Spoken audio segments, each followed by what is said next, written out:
DJ Leroy. Hey, Watchman, how you doing, buddy? I'm good. I'm well. We are in the middle of, it's definitely summer. So, Night Watchman, I did tell you that during antebellum times, I was that house Negro. I did tell you that, right? No, you never told me that. I didn't really. Okay. I was actually fanning Mazza and also serving up lemonade.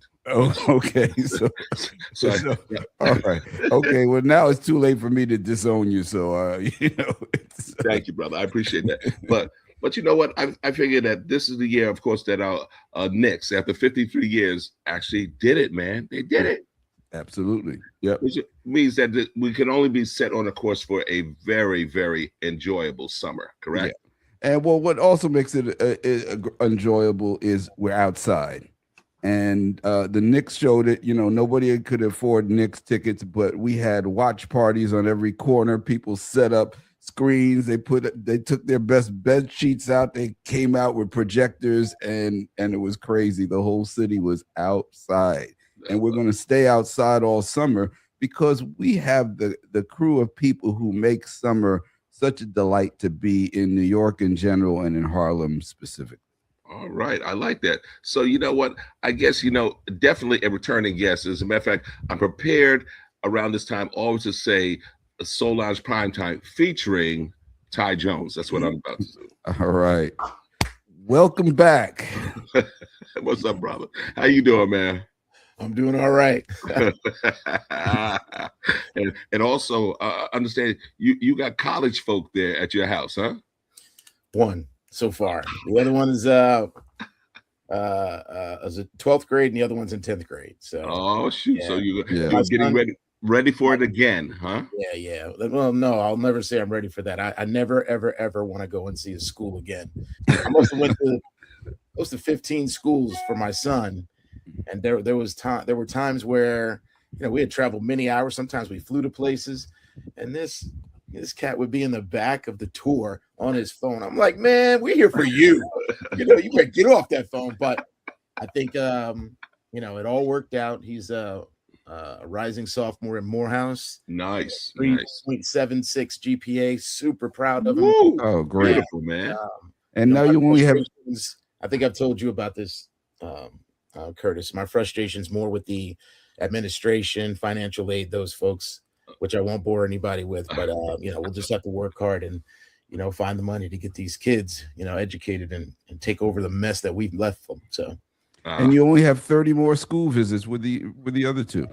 I'm hoping. So my girls are sharp. I have this feeling they're going to be like, Dad, we just want to look at two schools, and they'll get in both, and we'll see. But wishful thinking. We got you, brother. No worries. So Night Watchman, another returning guest. Okay. And when we talk about outside, were you or were you not blown away on West 119th Street? I was, but I was also blown away in Riverbank State Park. Ooh. So is that Marija Abney? Good morning, gentlemen. Good morning. Good morning. How you doing, my dear?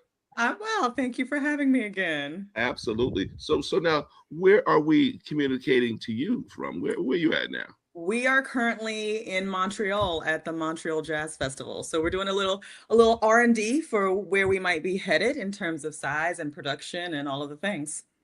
Oh, very nice. Well, thank you so much for joining. Okay. Thanks for having me. Absolutely. So, a Night Watchman. As a matter of fact, who else do we have on deck? I see. Can that be? Oh my God, Tiffany Rea Fisher. Could that be her? Yay, Tiffany! Hello. Thank you for having me back. I'm so happy to be here and see you all. Oh, excellent. And do tell me, did you have a power outage at your spot? Look, the heat has been playing games with us, and this morning it has been a lot. So luckily I have a lot of windows, so hopefully you can see me, but it's, I'm just going to embrace the heat. There's nothing, that's all you can do. So excellent. Here we are. Beautiful. Well, welcome for sure. And Night Watchman, who else do we have? Do we have the man himself, Black Man Films himself, Roderick? What's up, buddy? Hello. Appreciate y'all having me back. Good to see you, Sir Curtis and Mr. Night Watchman. There you go. And you notice the reason he came back, Night Watchman, is because when he has his potato salad, there are no raisins. Okay. Never that. So needless to say, Night Watchman, you want to start us off, man? No. All right. Okay. Well, where do we start? We're talking about outside. So let's start with Marija, because you just had a very successful event. I guess it was about a week ago in Riverbank State Park. So you outgrew 119th Street. So We did. Take us from there. We did. So our traditional kind of our largest format of outdoor concert is our stoop session. And last year on Juneteenth Day, we had that incredible storm where there was lightning and thunder and winds and all of the things kind of all day Juneteenth Day. And the weather cleared for exactly 2 hours. But in spite of the storm, we still had about 5,000 people show up. So we knew from that point, okay, we got to start looking for another location that can hold more people. So we, the first thought was Riverbank State Park, because that's a beautiful park. It also has a built-in permanent stage, and it has facilities that would suit all of our needs. So that's where we moved our Big Band Jubilee, and we celebrated our 5th anniversary in Riverbank State Park. Congratulations. Thank you. Thank you. It was incredible. And we had over 10,000 people show up. Somewhere between 10,000 and 13,000 people showed up. We had Double Dutch and Lindy Hop, and of course our big band. We had DJs. But to see hundreds of people learning to Lindy Hop is something that's really magical. Absolutely. I love that. Night Watchman, did you get out there and actually take some lessons or what? Well, I'm going to, let's see if I can actually show that I was out there. I think I can do that. What's up, Harlem? Make some noise!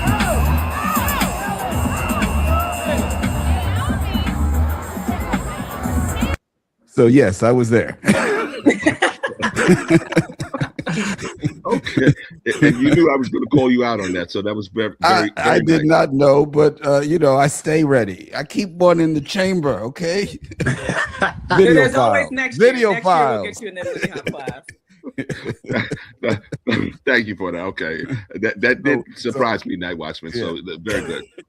So outside again, I got to say I always look forward to this period because Ty, tell us what do you got cooking? What up your sleeve happening in Marcus Garvey Park, please? So from July 5th through July 26th, we will be at Marcus Garvey Park with a production of Othello, directed by Carl Cofield, and Tiffany Rea Fisher is our associate director. And yeah, I'm extremely excited about this production. I think we're gonna put our imprimatur on this particular title of Shakespeare's canon. It's been done quite a bit.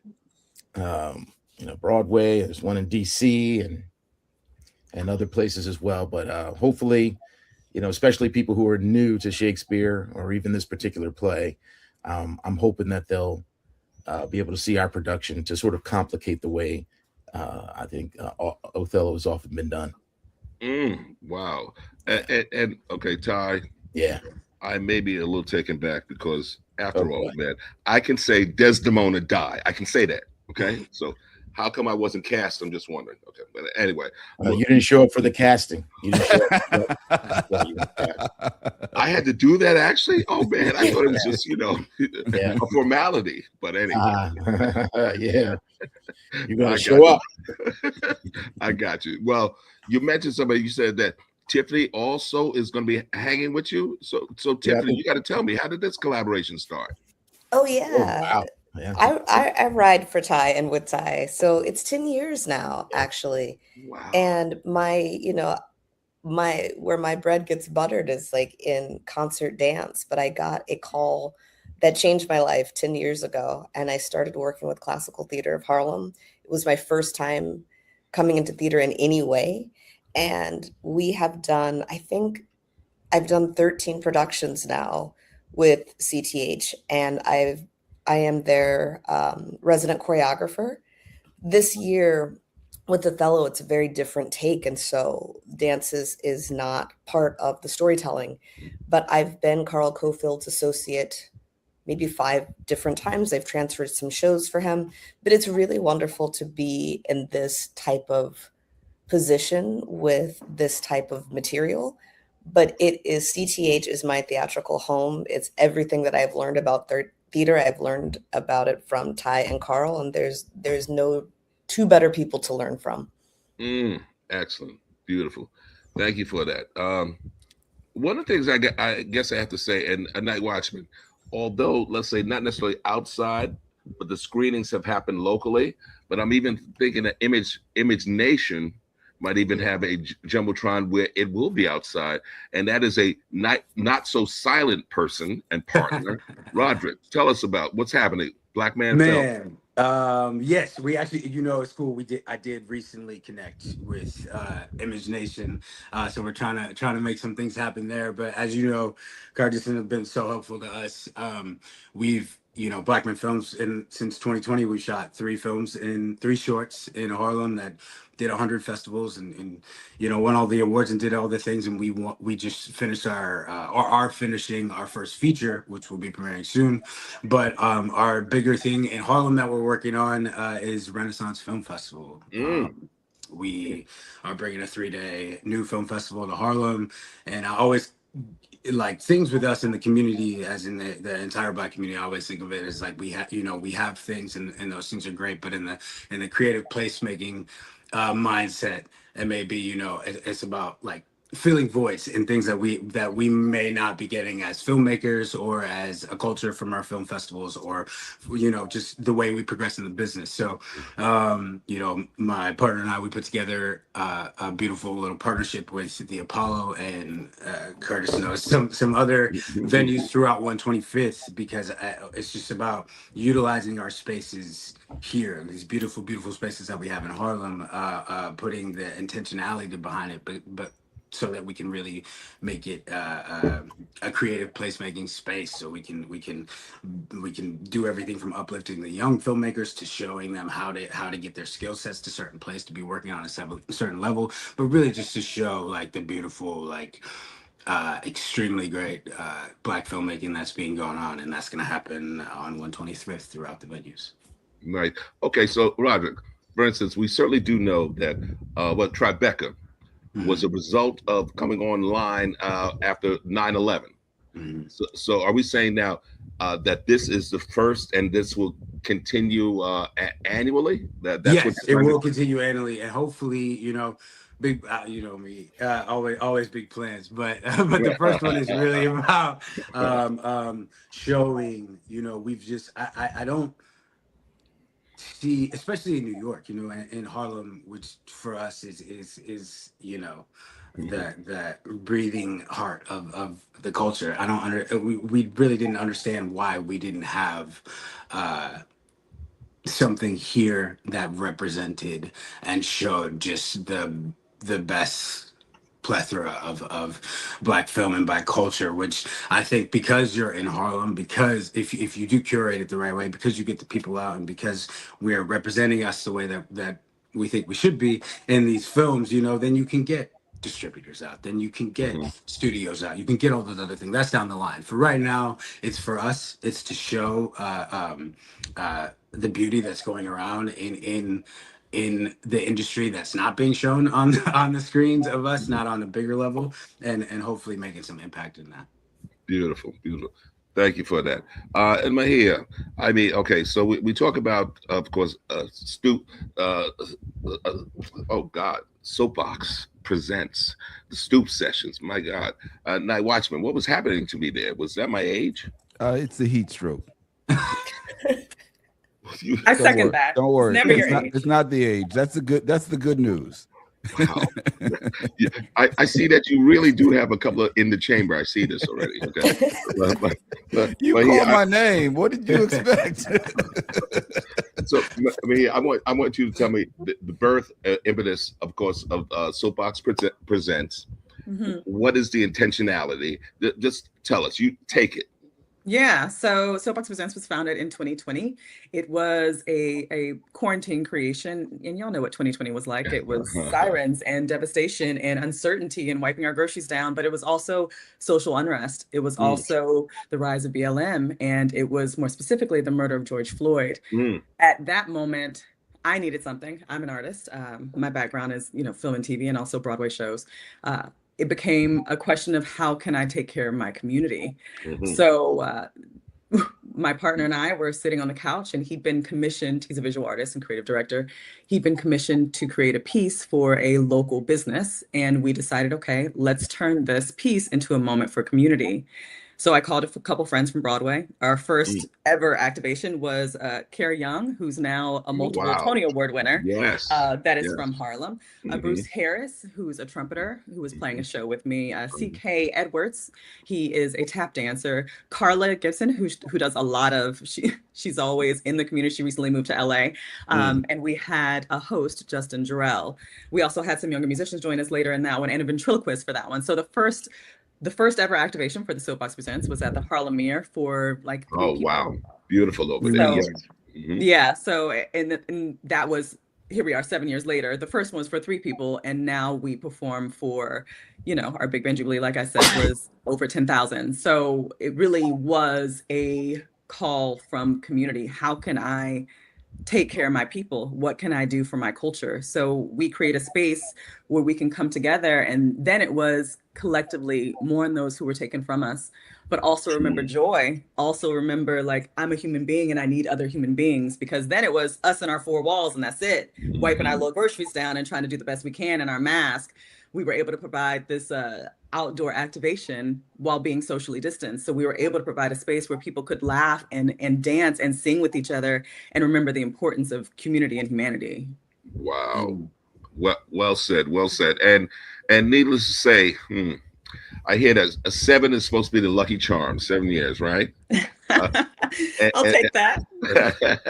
Well, I know that, of course, Ty is a little longer than 7 years. And Ty, things should be getting easier, should they not? Yeah. Should be. All right, before I get into it, Miss Abney, how do you say your first name? You put on your glasses so I know this is serious. Go ahead now. Yeah, before I begin, Miss Abney, how do you say your first name? Maia. Maia. Okay. Maia in Brazil with an M. M-I-E-E-A-H is what I say. Maia. Thank you. I just wanted to underscore how amazing her events are. I think you guys saw the little clip that the Night Watchman did, and I went to an event over at the Mink. Is that where I was? Oh, the Mink building. Yeah. Malt House. Yeah. It just extraordinary and classy on all multiple levels. There were, really great musicians. It was a fantastic event. So I just want to say, I can't wait to, one day maybe go to a festival like, some sort of jazz festival or something like that. You have 25,000 people there. It's such a great thing. Now, I tried to stall there, talk about.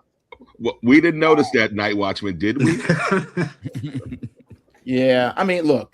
I think it's kind of. I'm gonna try to keep it in an artistic sort of conversation. So, whenever I choose a play, I try to look at what's going on in the world. To give you just a little example, like when I met Tiffany in 2016, we did the Scottish play. We did Macbeth, and we did that because I think Macbeth is Shakespeare's most politically significant play, and 2016 was a politically significant year. Oh yeah. So those are, and I can kind of keep going on about play selection, and this year, I think one of the overarching themes about what's going on today, at least with Black folks, is erasure.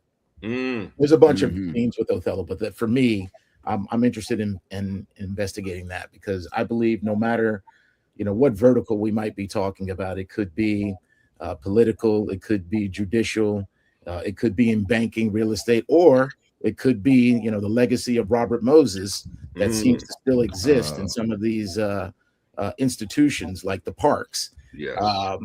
Wow. Yeah.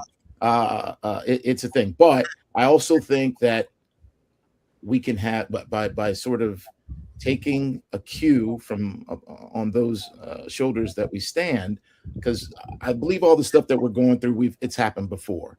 So we need to have a deep investigation on what, folks in the past, how they responded to it. And maybe what we need to think about is not only just our current day in 2026, our response to things, but also our responsibility, right?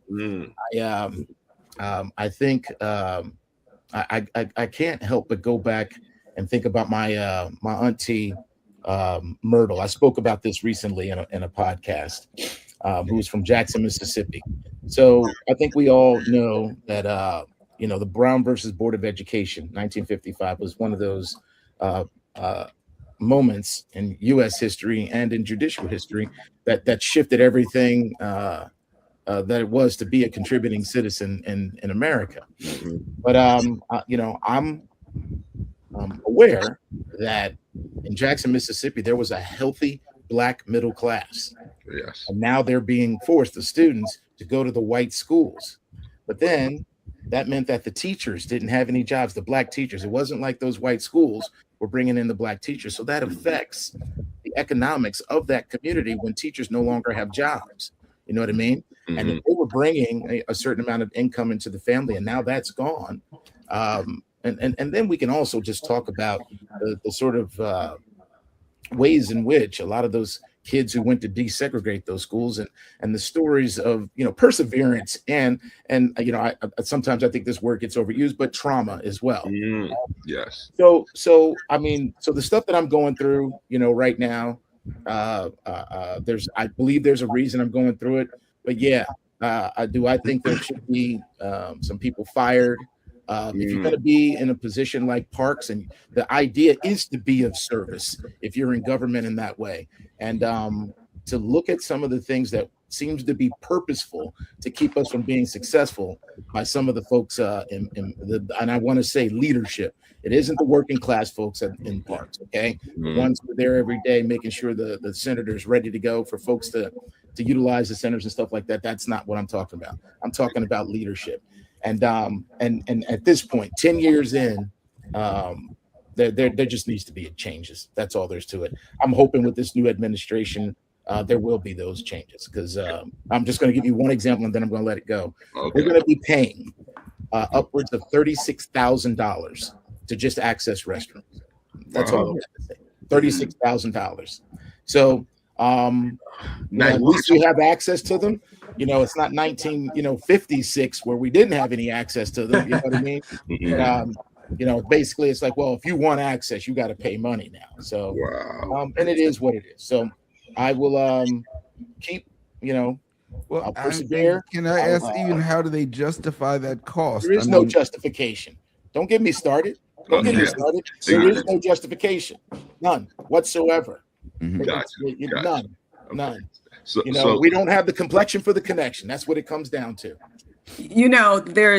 Harlem is an interesting place because of how it evolved culturally and historically. There were some protections that were put in place to ensure the future of Harlem that I think at times can be now challenges and propose obstacles for those of us who are trying to do for Harlem, but perhaps aren't doing it in the way that those in power would see fit.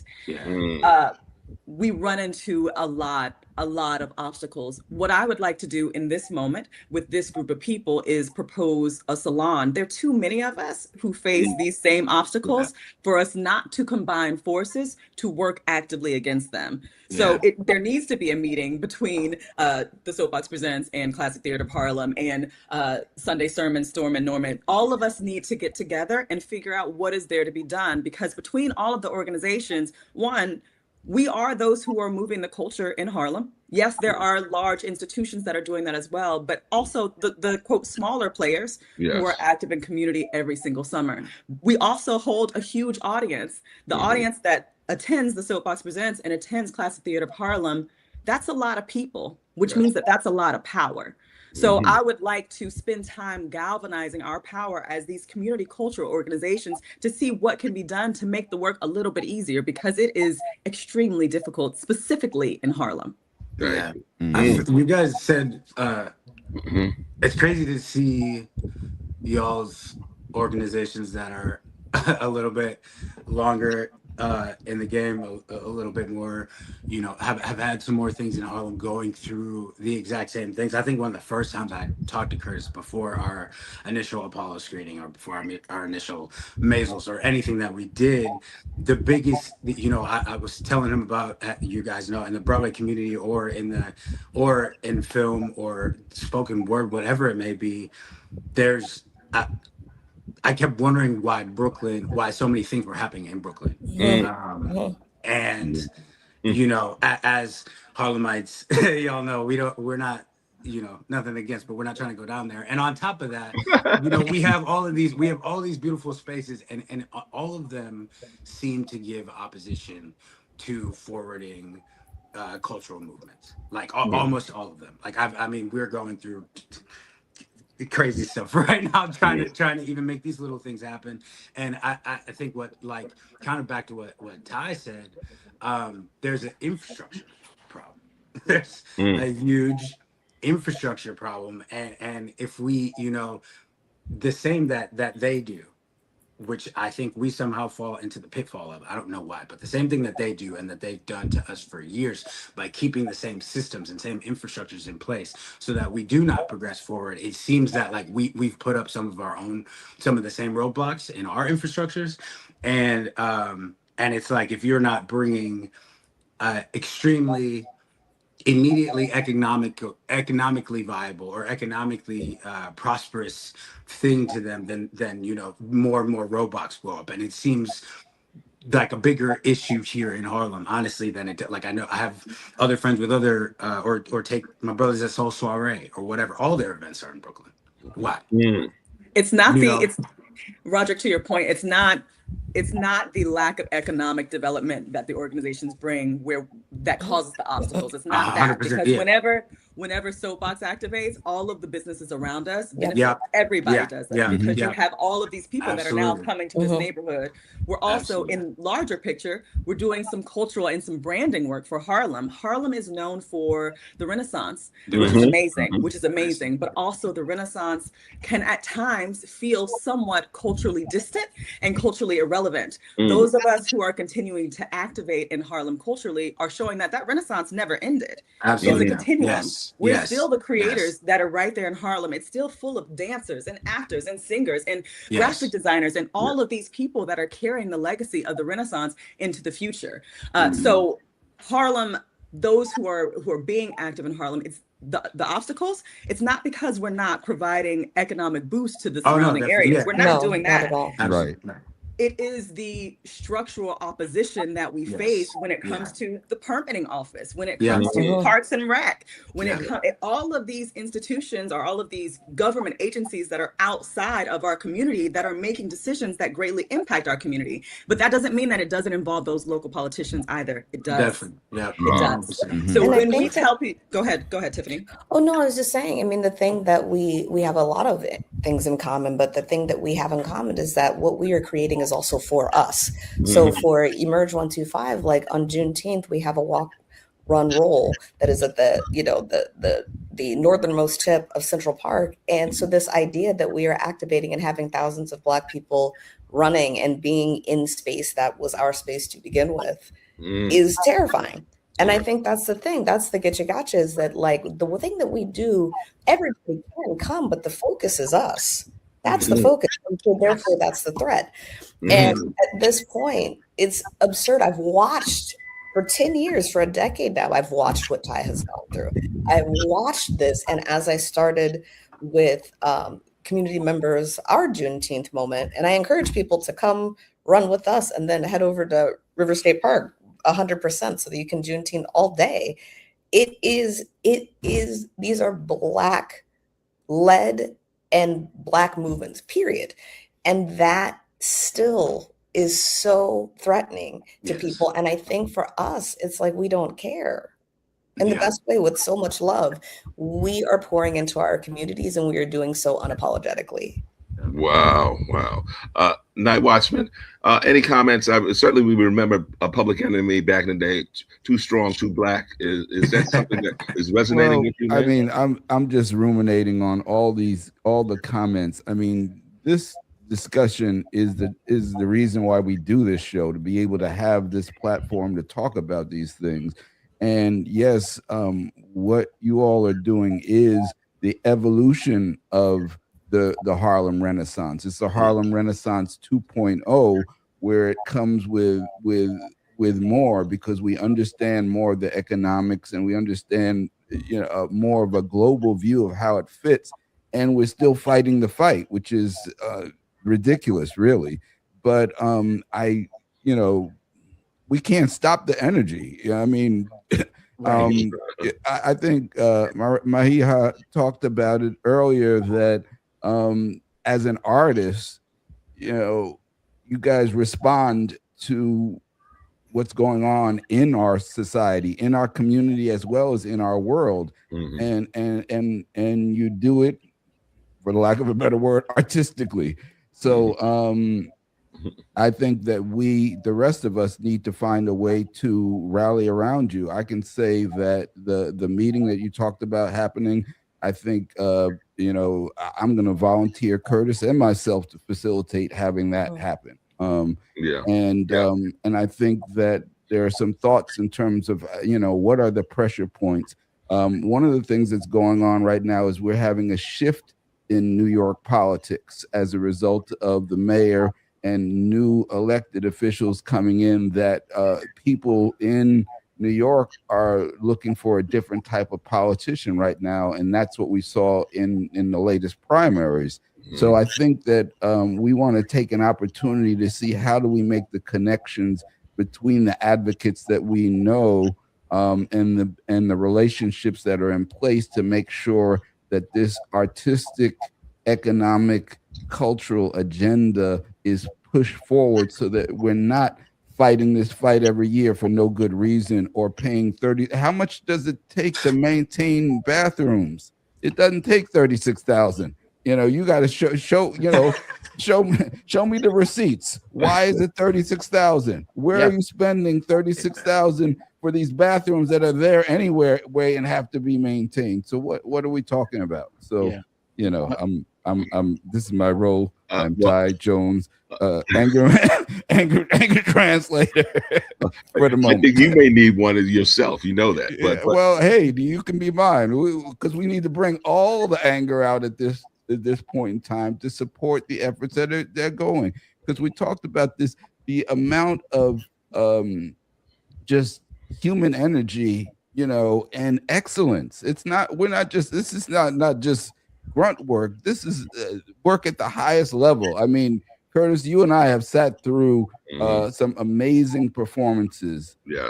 Whether it be Classical Theatre Harlem, whether it be Soapbox, and I showed you a little clip of Riverbank, but I got a clip of 119th Street too. It's and it's amazing. And you talked about the economic impact, and I walk the streets to see it, and so I can tell you, walking out of Riverbank State Park a week ago and seeing every restaurant that I passed full, people full, the streets were full, people were happy, the mood was upbeat. It was the same thing last year on Juneteenth.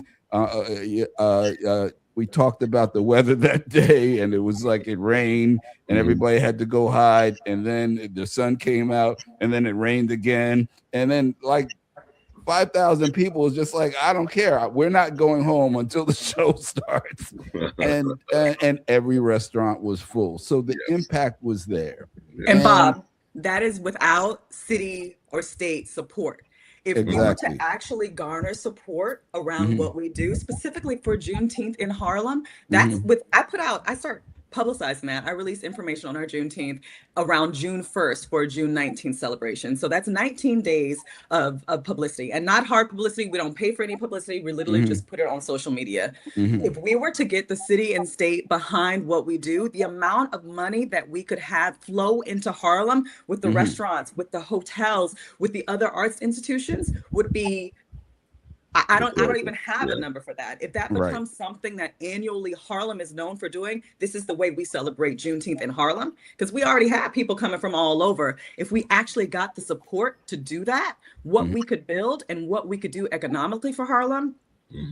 And let's compare and contrast something that's going on also right now this summer. So World Cup is here.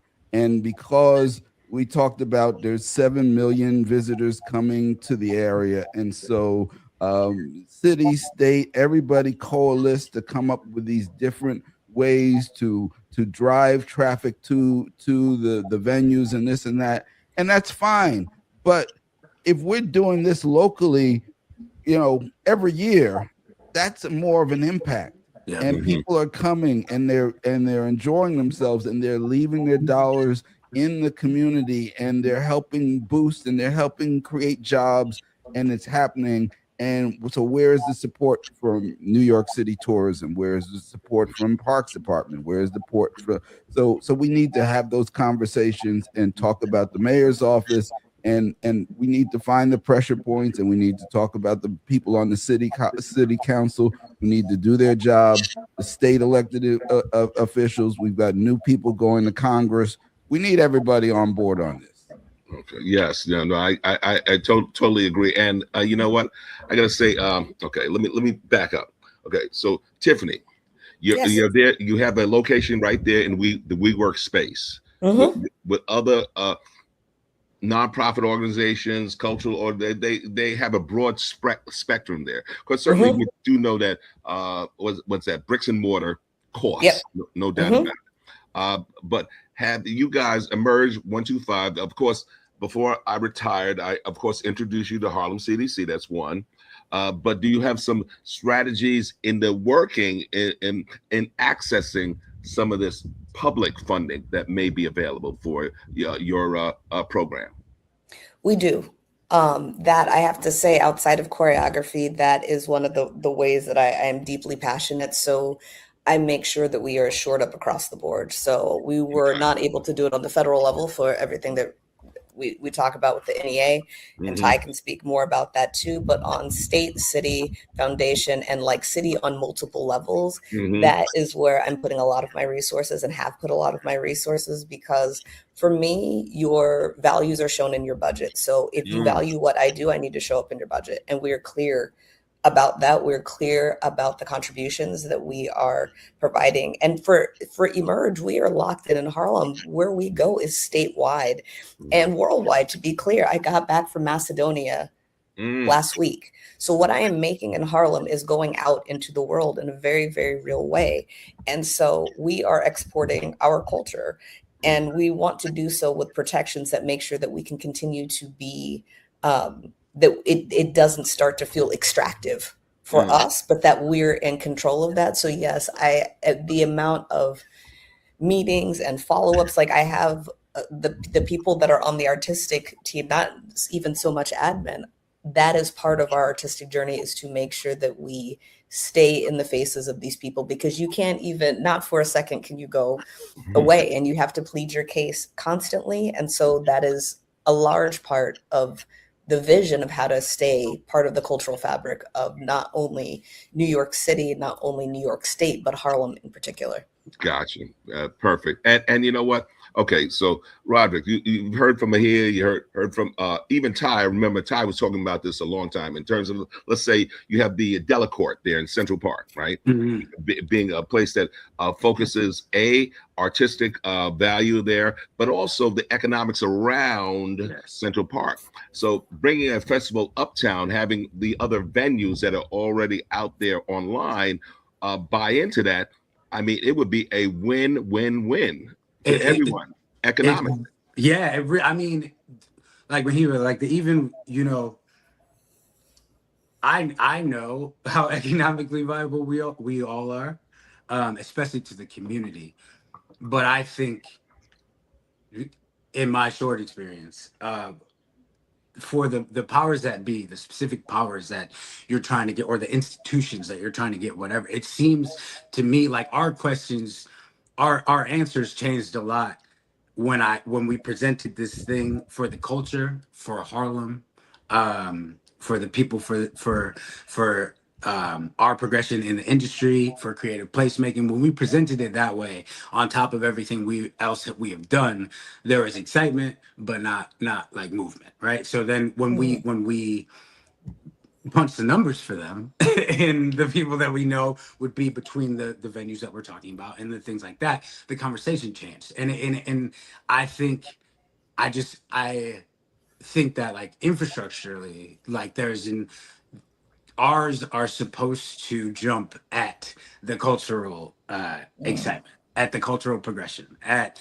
the creative placemaking, at the building of the community. I think our institutions are in name built to fund, to support those things, and that's not what happens, you know. So, but I know, like, you, and then like what Ty said, I think another point of it, that 35 grand, you know, we went through that with everything from the feature, you know, having to raise that $1.5 million and having to do it in different little parts, to everything else. If somebody's like 35 grand, that's like a lot of other people trying to do the things that I'm trying to do and that you guys are already doing. That 35 grand kills that dream.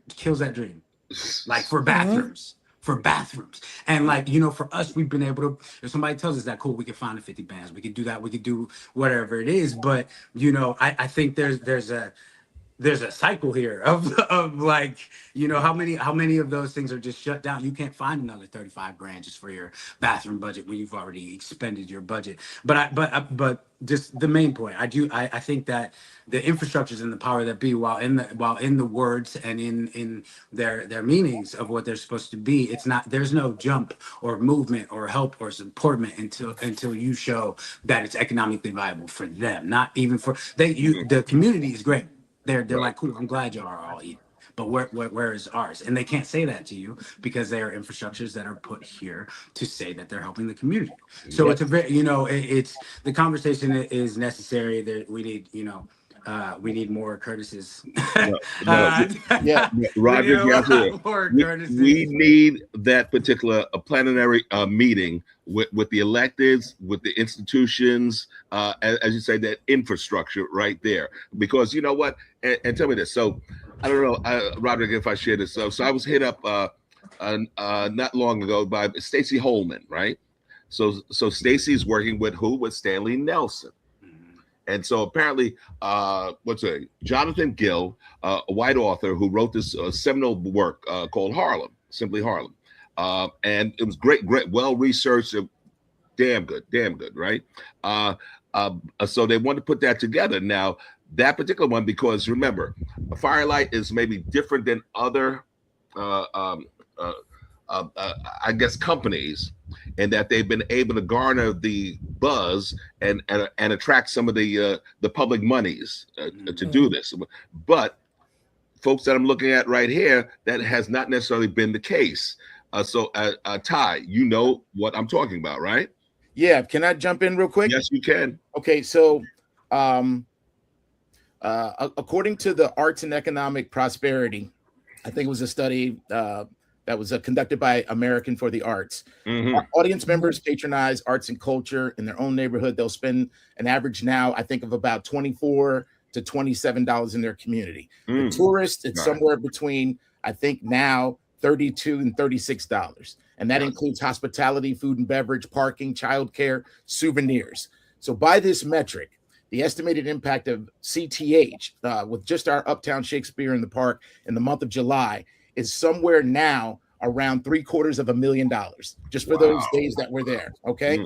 And the local merchants that we have on the weekends, as we try to create our own version of Herald Square up there as a destination event, receive approximately just south of 100 grand of revenues generated just in the month of July. And so I want to go back to what I said before about our response and our responsibility.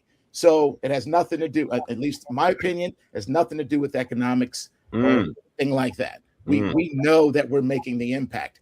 It is about us not falling for the idea that these people who are in positions of power don't have an interest in us, okay? I'm talking about people who aren't the Trump supporters, all right?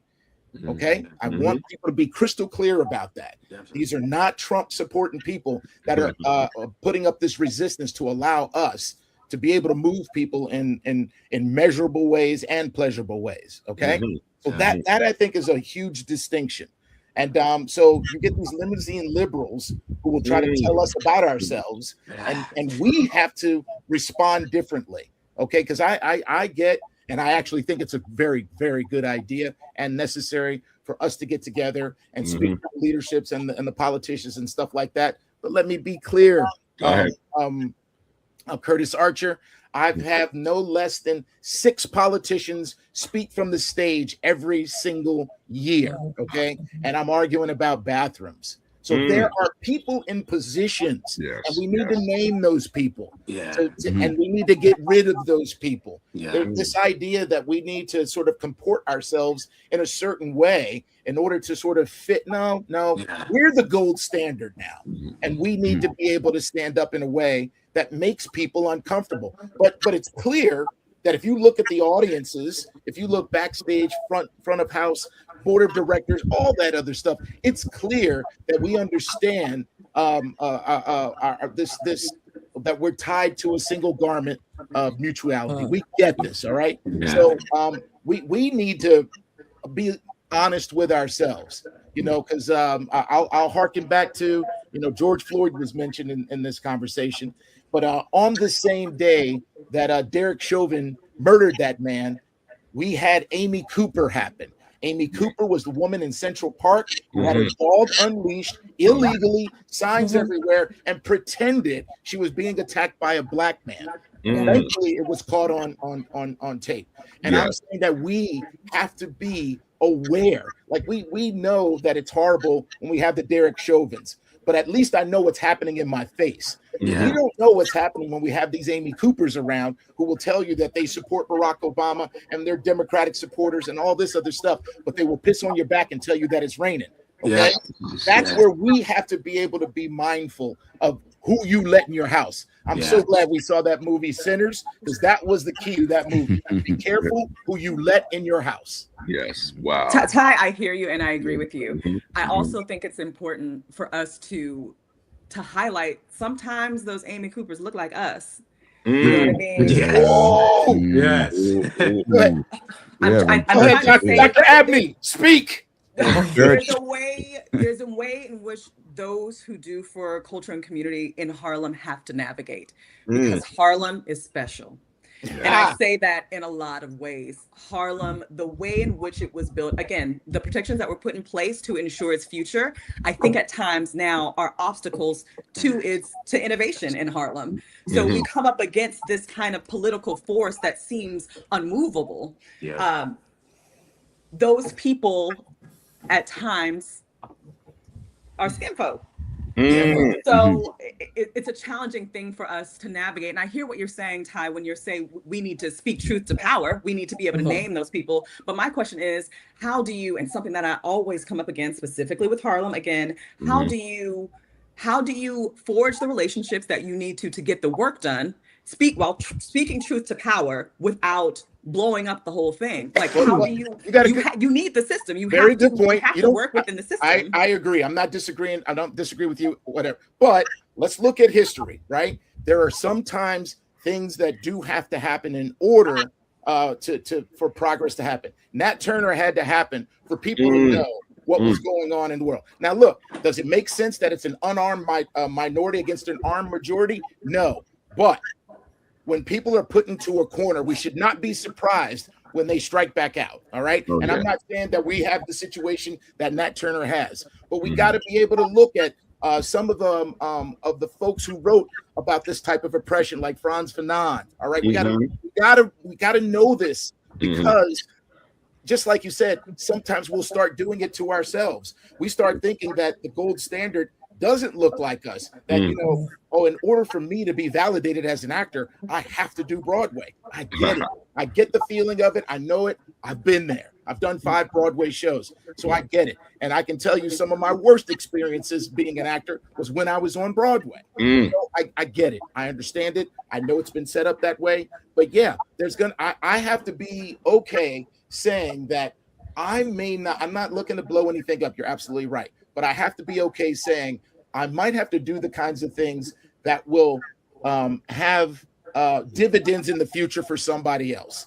That if I don't stand for it now, then I have a feeling that, you know, those who come behind us will have to suffer in a way that's unnecessary. But I also think that that's part of the spectrum of these things. Yeah, you know, and you know, we're looking for a home one day, right?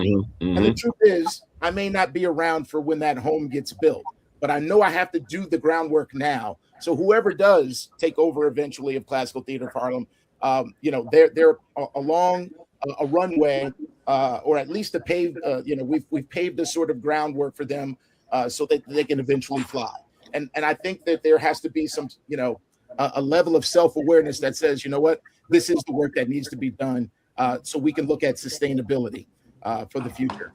And I hear you loud and clear, and your point must be taken and must be heeded. And all I would add to it is that, you know, sometimes we are going to have to do the kinds of things that I think will have dividends and fruits in the future.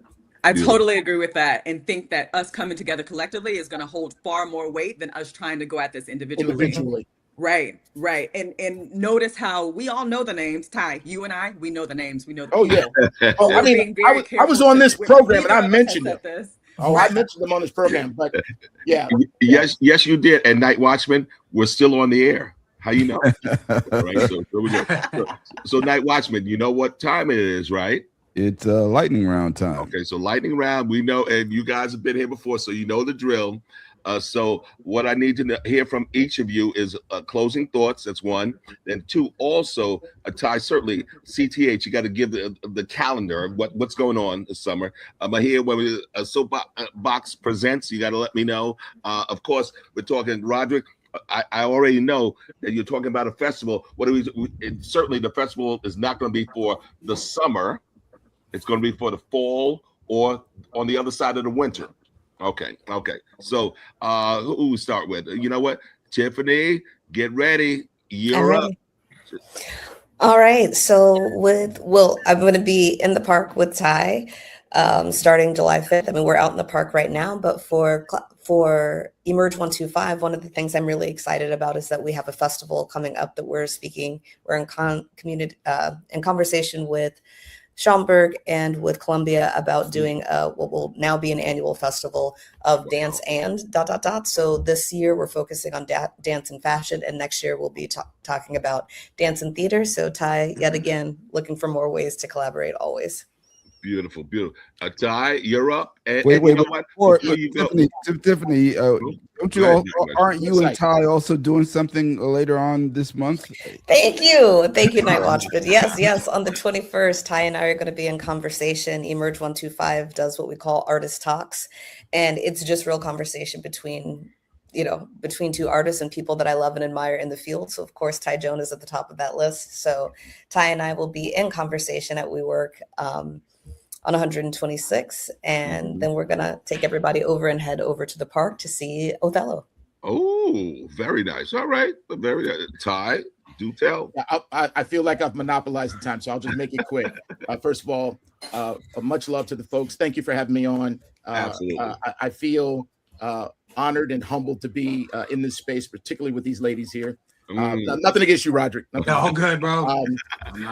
Classical Theatre of Harlem will be at Marcus Garvey Park, July 5th through July 26th, 8:30 p.m. Monday through Thursday. At Friday, we're at 9 p.m. And on Saturdays and Sundays, 8:30 p.m. The show is 1 hour and 45 minutes, so you'll need to manage yourselves because you do not want to leave your seat. I'm really excited about this production. I think we're going to be doing something special here in Harlem with this. And please come check this out. Beautiful. And Ty, with that length, are we talking about an intermission or what? No, there's no intermission. Ooh, Yeah, 1 hour and 45 minutes. It's going to be no intermission. And so yeah, just everybody manage themselves, because I don't want to. I mean, we do have the bat. I don't want to go into this. So the bathrooms this year are going to be at the pool because they refuse to open the ones that are adjacent to the ball parks. What the heck? Okay, don't get me started.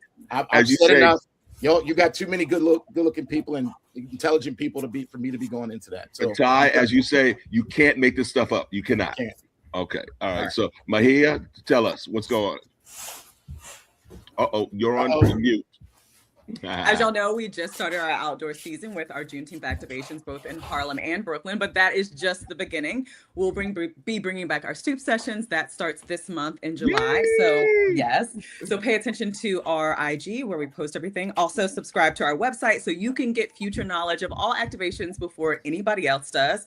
We'll be back at Marcus Garvey Park on August 22nd for our summer stage collaboration. And that's our summer stage performance is a party. Like it is a vibe. We have a great time. So yes, our outdoor season runs from June until October. So we'll have activations all summer long. And then we go back into our indoor series, Melanated Notes, which was what the Night Watchman and what Ty Jones was talking about earlier today, which celebrates jazz music, Black American music, and original composers. So yeah, stay tuned. All the things are happening. And also for the people on this call, like, y'all, this work is hard. Like this work is hard, but it's always worth it. It's always worth it. So we just got to continue to fight the good fight, because we know what we do is significant beyond this time, beyond our lives, beyond our generation. What we do has infinite impact for our culture and our community. So congratulations to y'all. It is hard, but we got it. Beautiful. Roderick, I mean, I'm leading you right into this. You heard it. Yeah. It is hard, but meaningful, impactful. So go ahead. What you got going on, man? It's hard. Yeah. So hopefully, we are also waiting on a couple of answers from some powers that be. But hopefully, the festival will be in November. Renaissance Film Festival, the first annual in Harlem. Currently, like the Apollo, in conversations with studio and a few other places to be in that. Our feature Silent Partner will also be premiering in New York in October, and I can't say much about that yet. And then that's really what we have going on. We have a couple other premieres happening in Atlanta, and then one other in New York that I also can't announce, but Renaissance Film Festival in November, hopefully. Well, when you're ready to announce that, you know you have the platform, and you can tell us, hey, are we ready for M. Night Watchman or what? We're always ready. Yeah, and please check out. We just had a really beautiful article that Blex did about our new Film for Good Fund. Another one of these things that are trying to do good. Film for Good Fund is a new film fund that is kind of taking over the role of participant, which did Judas and the Black Messiah and those things. And they fund films that are doing social justice work that are like on a certain like cinematic whatever level. So we're hyped to have that partnership with them and Broadway World, and Blex just put out something about that last week. So there's plenty of updates coming, and I'll come back and tell y'all all the stuff when I can announce. Beautiful. All right. Can I say one more thing? Okay, just one. Yes, thing. you can. We got you, brother. Go ahead. So I just want to, go back to a thing that really I want to underscore, and it is about, and I said it earlier, forgive me, but it is about erasure. You guys see what's happening, and like I said earlier, multiple verticals in our society, which I think, for me, I can't speak for everyone, but I think we need to think in terms of our response to it, and our responsibility is that we even need to be more intentional about making sure that we use our resources to support Black people, hire Black people, spend at Black businesses. Yeah. And yes, I believe that not all of our kinfolk are our kinfolk, but if there's anybody to take the responsibility for our kinfolk, it should be us. Yes, beautiful. Creative placemaking, folks. If you don't know, I know everybody on here knows, everybody on this knows, but if you at home don't know, especially in Harlem, then please get into what that means for our community, for our businesses, for our Amen. infrastructure, for working on the powers that be and those issues from the inside and structurally creating stability from us. So please. Excellent. All right. So Night Lounge. Watchman, this sounds like a good assortment. That's what I'll say. Okay. So much so that they may actually be invited back. Is that correct? Oh, absolutely. Well, obviously they've been invited back to back. So, okay. I'm sorry. You know what? I always. and please don't say anything about potato salad and raisins. I'm tired of hearing it. Okay. Thank you. All right. You've been listening to Soul Lounge Primetime on WHCR 90.3 FM, the voice of Harlem. We are live streaming on YouTube and Facebook on Monday nights at 8, and we are on WHCR on, I'm sorry, not on Tuesday. You said mine. Ooh, well, I'm getting you. At 8, and we're Tuesday nights at 5. And I think I'm going to try to take us out on something soapbox. How about that? Oh, shoot. Go ahead. Let's see what you got going on, Night Watchman. Okay, get ready, y'all. Yeah. So it's going to take a little second to load up, but I think it's worth it. All I can say is I think it's Before I Let Go. And you were there. Oh, yeah. I was there for that. But all of y'all definitely getting this meeting together of all of these minds. Oh, there you go.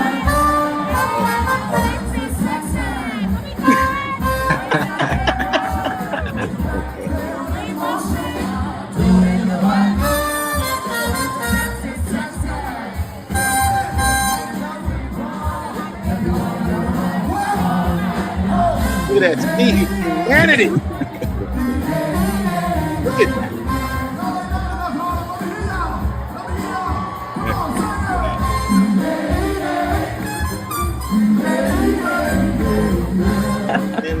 Incredible. Thank you, Night Watchman.